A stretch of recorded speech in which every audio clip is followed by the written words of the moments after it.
Γεια σου! Το νέο πράγμα για σήμερα είναι αυτό το UVS, ένας φούρνος ξύρανσης με κενό.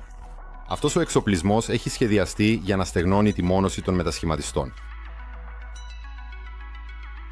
Η στερεά μόνωση είναι γνωστό ότι είναι το πιο σημαντικό συστατικό των μετασχηματιστών και οι διηλεκτρικές της παράμετροι εξαρτώνται άμεσα από τον βαθμό μόλυνσης με υγρασία. Οι σύγχρονοι μετασχηματιστές είναι πολύπλοκα συστήματα που περιέχουν υλικά που απαιτούν ειδική συντήρηση συμπεριλαμβανομένων των θερμοκρασιών λειτουργίας. Σε αυτή τη μηχανή, αυτό αντιμετωπίζεται με την εφαρμογή απαλής θέρμανσης και ομοιόμορφης κατανομής της θερμότητας σε όλο τον όγκο του θαλάμου μέσω εσωτερικής κυκλοφορίας αέρα. Φυσικά, η αφυδάτωση ενισχύεται περαιτέρω από το σύστημα κενού. Η κύρια λειτουργία της μηχανής είναι αυτοματοποιημένη. Ο χειριστής απλώς ρυθμίζει τα απαιτούμενα στάδια της διαδικασίας και τις θερμοκρασίες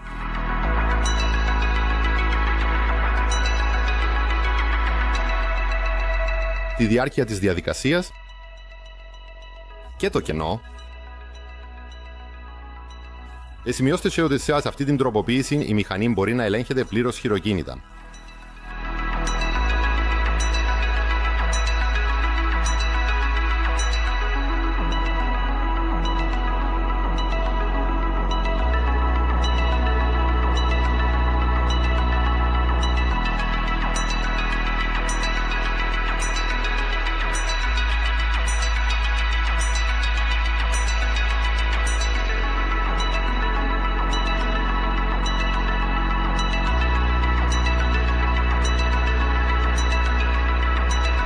Φαίνεται ότι καταρχήν ο φούρνος μπορεί να χρησιμοποιηθεί για να στεγνώσει όχι μόνο τη μόνωση των μετασχηματιστών, αλλά μπορεί να τροποποιηθεί για άλλες διαδικασίες. Αυτά θα μπορούσαν να περιλαμβάνουν απαλό στέγνομα σκονών, κόκκων, βαφών, φαρμάκων, ημιαγωγών, πλακετών κυκλωμάτων και άλλων ηλεκτρονικών εξαρτημάτων.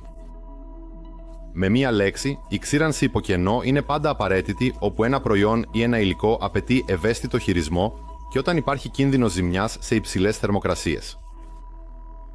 Εκτιμούμε. Νέες ιδέες και διάλογο. Ενημερώστε μας ποιες σχεδιαστικές λύσεις θεωρείτε επιτυχημένες. Πόσο λογική να είναι η εγκατάσταση της εφεδρείας του συστήματος ελέγχου.